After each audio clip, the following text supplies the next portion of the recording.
आज की वीडियो एक इम्पोर्टेंट वीडियो इसलिए क्योंकि इस वीडियो में ओला इलेक्ट्रिक के साथ कुछ इम्पोर्टेंट स्टॉक्स और न्यूज़ को भी हम कवर करेंगे। और ये न्यूज़ आपके लिए बहुत ज़रूरी इसलिए हो जाती है क्योंकि इनका इम्पैक्ट ओवरऑल ईवी सेक्टर में भी पड़ेगा और ऑटो सेक्टर में भी पड़ने वाला है। वहीं कुछ बेहतरीन स्टॉक्स की न्यूज़ भी हम देखेंगे जो अभी निकल के सामने आ रही हैं और इन वजह से ये स्टॉक काफ़ी ज़्यादा चर्चा में भी हैं।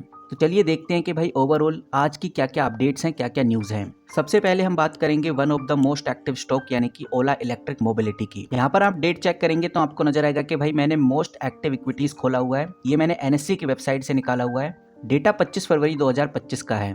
वैसे तो ये लिस्ट बहुत लंबी है लेकिन आप सबसे नीचे जाएंगे तो आपको नजर आएगा कि लास्ट में ओला इलेक्ट्रिक का भी नाम है। आप इधर देख सकते हैं सेकंड लास्ट में आपको ओला इलेक्ट्रिक देखने को मिल जाएगा। कहने का मतलब ये है कि भाई ओला इलेक्ट्रिक आज एक मोस्ट एक्टिव स्टॉक बन चुका है।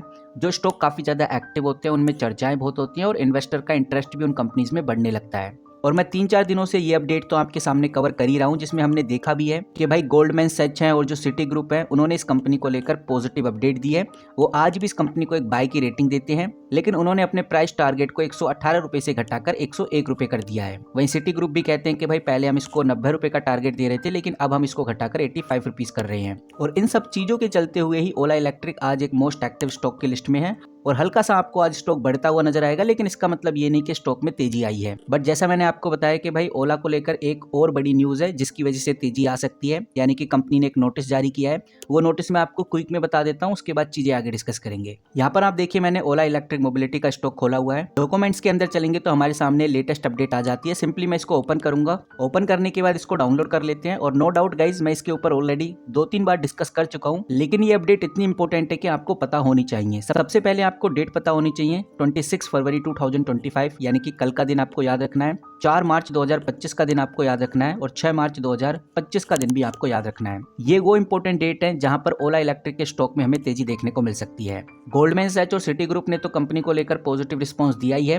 अब IIFL क्या कहता है वो भी हमें इन्हीं डेट्स में देखने को मिल जाएगा। ये अपडेट इन्वेस्टर्स के लिए इंपॉर्टेंट है क्योंकि अगर कंपनी स्ट्रॉन्ग गाइडेंस देती है या अच्छे फ्यूचर प्लान शेयर करती है तो इसका इम्पैक्ट कंपनी के स्टॉक प्राइस पे पड़ेगा। तो गाइस फिलहाल अभी तो ओला इलेक्ट्रिक को लेकर यही न्यूज है। नाउ अब हम डिस्कस करते हैं अगली कंपनी यानी कि NHPC को लेकर।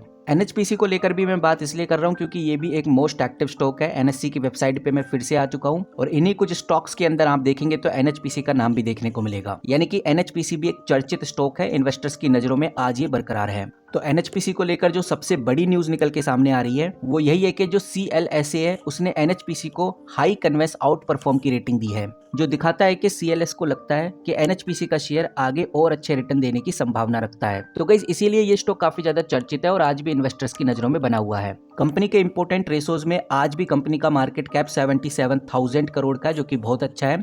स्टॉक आज भी आपको चिल्लर के दाम पे मिल रहा है। और सबसे बड़ी बात तो कंपनी का बिजनेस मॉडल है। कंपनी एक मिनी रतन कैटेगरी में है और गवर्नमेंट के द्वारा इस कंपनी को चलाया जाता है। ये कंपनी हाइड्रो इलेक्ट्रिसिटी जनरेशन का काम करती है लेकिन कुछ नेगेटिव पहलू हैं, जैसे कंपनी का अगर आप रिटर्न ऑन कैपिटल एम्प्लॉय देखेंगे तो बहुत ही एवरेज है। रिटर्न ऑन इक्विटी भी 9-9.5% के आसपास है जो कि बहुत ज्यादा नहीं है। ऊपर से कंपनी का फ्री कैश फ्लो आपको माइनस में नजर आएगा। वही कंपनी का जो पाइट्रोसिक स्कोर है वो भी आपको 4 नजर आएगा। 5 साल की सेल देखेंगे तो वो लगभग 1.41% है जो कि बहुत ही कम है। नेगेटिव के साथ साथ पॉजिटिव भी है, जैसे आप देखेंगे तो कंपनी पे कर्ज ज्यादा नहीं है। डेट टू इक्विटी आप देख सकते हैं 0.85 है। इंटरेस्ट कवरेज रेशो कंपनी का अच्छा है। डिविडेंड ये प्रोवाइड करती है लगभग 2.5% के आसपास। ऊपर से कंपनी की बुक वैल्यू 40 रुपए के आसपास है जो कि अच्छा सिग्नल है। तो गाइस ये कुछ पॉजिटिव और नेगेटिव रेशो है इस कंपनी को लेकर। ओवरऑल कंपनी का बिजनेस मॉडल अच्छा है और पॉजिटिविटी ज्यादा है। इन्हीं सब चीजों के चलते हुए आप कंपनी का वॉल्यूम देख सकते हैं। कंपनी का वॉल्यूम 1 करोड़ के आसपास ट्रेड हो रहा है। कल 2 करोड़ के आसपास ट्रेड हुआ था। डिलीवरी परसेंटेज 27% आपको देखने को मिलेगी। नाउ गाइस अब आप इधर स्क्रीन पे देखिए मैंने एक स्टॉक खोला हुआ है जो है टाटा मोटर्स का। टाटा मोटर्स का स्टॉक आज कुछ खास परफॉर्मेंस में नहीं है बल्कि ओवरऑल काफी दिनों से टाटा मोटर्स गिर ही रहा है। वहीं अगर आप महिंद्रा एंड महिंद्रा देखेंगे तो आपको बढ़ता हुआ नजर आएगा 3.12% के आसपास। वहीं अगर आप होंडाई मोटर देखेंगे तो इसमें भी आपको एक हल्की सी पॉजिटिविटी नजर आ रही है। लेकिन इन तीनों स्टॉक्स में यानी कि Hyundai motor India, Tata Motors और महिंद्रा एंड महिंद्रा के ऊपर नजर इन्वेस्टर्स की बहुत ज्यादा है। तो आप भी इन तीनों स्टॉक्स के ऊपर नजर बना के जरूर रखिए क्योंकि जब से सरकार ने अपनी EV पॉलिसी में कुछ अपडेट किया है तब से हम कह सकते हैं कि इन तीनों स्टॉक्स पे हमें बड़ी अपडेट देखने को मिल रही है। मैंने मनी कंट्रोल प्रो का एक आर्टिकल खोला हुआ है। इस आर्टिकल के अकॉर्डिंग हमें बताया जा रहा है कि टाटा मोटर्स, महिंद्रा एंड महिंद्रा और होंडाई मोटर्स इंडिया के शेयर में 6% तक गिरावट हुई थी। इसका रीजन भी यही बताया जा रहा है कि भाई जो इंडियन गवर्नमेंट है वो नई पॉलिसीज लाने वाली है EV को लेकर। खासकर ईवी इंपोर्ट रूल्स को लेकर। और अगर सरकार इंपोर्ट रूल हल्के करती है तो टेस्ला जैसी जो बड़ी कंपनियां, जो बड़े जाइंट हैं, वो इंडिया में इजीली एंट्री कर सकते हैं, जिससे इंडियन ऑटोमेकर्स के लिए कंपटीशन बहुत ही ज्यादा बढ़ जाएगा। और इन्वेस्टर्स को भी लग रहा है कि अगर टेस्ला और दूसरी फॉरेन कंपनीज इंडिया में बिना ज्यादा ड्यूटी दिए कार्स इंपोर्ट कर सकेंगी तो टाटा मोटर्स, महिंद्रा जैसी इंडियन कंपनीज की मार्केट शेयर पर इंपैक्ट पड़ सकता है। और इसी वजह से इन स्टॉक्स के ऊपर गाइस बहुत ज्यादा निगरानी रखी जा रही है, खासकर टाटा मोटर्स के ऊपर। और टाटा मोटर्स तो आप जानते हैं काफी दिनों से कंटिन्यूसली नीचे की तरफ ही गिरता हुआ नजर आ रहा है। बाकी अगर हम टाटा मोटर्स के पॉजिटिव और नेगेटिव रेशोस की बात करें तो जो कंपनी का मार्केट कैप है लगभग 2,44,000 करोड़ का है, यानी बहुत ही पॉजिटिव और एक लार्ज कंपनी है। और स्टॉक का पीई अगर आप देखेंगे तो आपको नजर आएगा कि स्टॉक बहुत ही चिल्लर के दाम पे मिल रहा है। 7 के पीई पे आज आपको स्टॉक देखने को मिल रहा है। रिटर्न ऑन इक्विटी अगर आप देखेंगे या रिटर्न ऑन कैपिटल एम्प्लॉय देखेंगे तो आपको नजर आएगा कि 49% का company return on equity provide करती है। रिटर्न ऑन कैपिटल एम्प्लॉय 20% का कंपनी प्रोवाइड करती है, जो कि बहुत ही अच्छा साइन है। यहाँ पर ये कंपनी डिविडेंड भी प्रोवाइड कर रही है 0.45% का। तो सवाल ये आता है कि भाई जो मोटा मोटी रेशोज हैं वो तो कंपनी में पॉजिटिव है, लेकिन इस कंपनी में नेगेटिव क्या है? नेगेटिव अगर आप ध्यान से ऑब्जर्व करेंगे तो आपको नजर आएगा कंपनी के ऊपर जो कर्ज है लगभग 1 लाख करोड़ का है, जो डेट टू इक्विटी निकाल देता है 1.5 के आसपास, यानी कि कंपनी के ऊपर कर्ज तो काफी है। वहीं कंपनी की अगर आप सेल देखेंगे तो सेल में कोई खास ग्रोथ नहीं हुई है, 7% के आसपास की सेल ग्रोथ हो रही है, कम से कम 15-20% तो होनी चाहिए थी। बाकी तो ओवरऑल इस कंपनी में पॉजिटिव ही है। जैसे कंपनी का अगर आप इंटरेस्ट कवरेज रेशो देखेंगे तो आपको पॉजिटिविटी नजर आएगी। पाइट्रोसिक स्कोर देखेंगे तो समझ आएगा कि कंपनी फाइनेंशियली भी अच्छी है। बुक वैल्यू देखेंगे तो आपको नजर आएगा 275 की बुक वैल्यू कंपनी रखती है। तो ओवरऑल कंपनी में पॉजिटिव पॉइंट्स ज्यादा है। ऊपर से कंपनी का ब्रांड है, कंपनी का नाम है, तो ये भी एक बड़ा पॉजिटिव पॉइंट हो जाता है टाटा मोटर्स के लिए। लेकिन क्या कंपटीशन बढ़ने से टाटा मोटर्स के स्टॉक प्राइस में और बड़ा झटका लगने वाला है? वो हमें कमेंट करके बता सकते हैं। कुछ लोग स्टॉक प्राइस के गिरने का रीजन JLR की सेल को भी बताते हैं। बाकी आपका क्या मानना है कमेंट करके जरूर बताइए।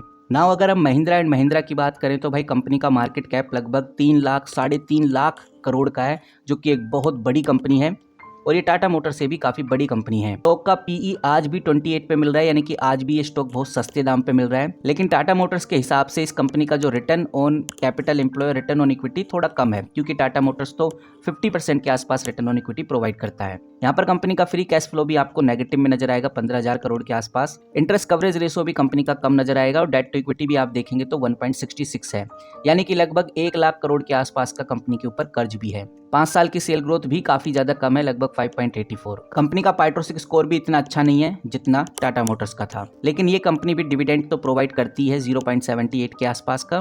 तो गाइज ये कुछ नेगेटिव और पॉजिटिव मैंने आपके सामने महिंद्रा एंड महिंद्रा के रखे हैं। तो इस लिहाज से तो टाटा मोटर्स अच्छा परफॉर्म कर रहा है। ऊपर से टाटा मोटर्स का पीई भी बहुत कम है। यहाँ पर महिंद्रा एंड महिंद्रा का पीई देखेंगे तो 28 के आसपास है। अगर हम अगली कंपनी की बात करें यानी कि होंडाई मोटर्स इंडिया के बारे में, तो क्लियरली आप देख सकते हैं इस कंपनी का जो मार्केट कैप है लगभग 1 लाख करोड़ के आसपास है।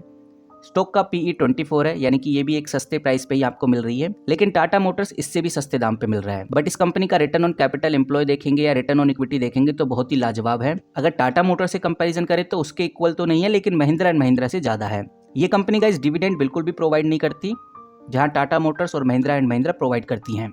लेकिन इस कंपनी में खास बात यह कि ये कंपनी कर्ज फ्री है, 0.08 का डेट टू इक्विटी है, जो दिखाता है कि भाई टाटा मोटर्स पे कर्ज ज़्यादा है, महिंद्रा एंड महिंद्रा पे भी कर्ज ज़्यादा है, लेकिन इसके ऊपर कर्ज नहीं है। इसकी सेल भी कुछ खास नहीं है, जो आप इधर देख सकते हैं। कंपनी का पाइट्रोसिक स्कोर भी कुछ खास नहीं है, लेकिन इस कंपनी का जो इंटरेस्ट कवरेज रेशो है वो बहुत अच्छा है। यहाँ पर कंपनी का नेट कैश फ्लो भी आपको माइनस में देखने को मिलेगा, बट कंपनी का जो फ्री कैश फ्लो है वो पॉजिटिव है। महिंद्रा एंड महिंद्रा का फ्री कैश फ्लो नेगेटिव था और टाटा मोटर्स का भी पॉजिटिव था। तो अगर आप ये देखना चाहते हैं कि भाई कोई कर्ज फ्री कंपनी हो तो आप होंडाई मोटर्स के ऊपर नजर बना के जरूर रखिए, और अगर आप ये देखना चाहते हैं कि ओवरऑल कौन सी कंपनी बेस्ट है तो फिर आप टाटा मोटर्स के ऊपर नजर बना के जरूर रखिए। बाकी गाइस इन तीनों कंपनी के ऊपर जो खतरा है वो मैं आपको बता ही चुका हूँ कि भाई अगर सरकार ईवी पॉलिसी को लेकर कोई बड़ी अपडेट लेके आती है और ईवी इंपोर्ट रूल को लेकर कोई आसान तरीका निकालती है तो इन कंपनीज के लिए एक बड़ा कंपटीशन आगे क्रिएट हो सकता है। बाकी आप क्या सोचते हैं इन कंपनीज के बारे में कमेंट करके जरूर बताइए। आपकी क्या राय है वो भी हम जानना चाहेंगे।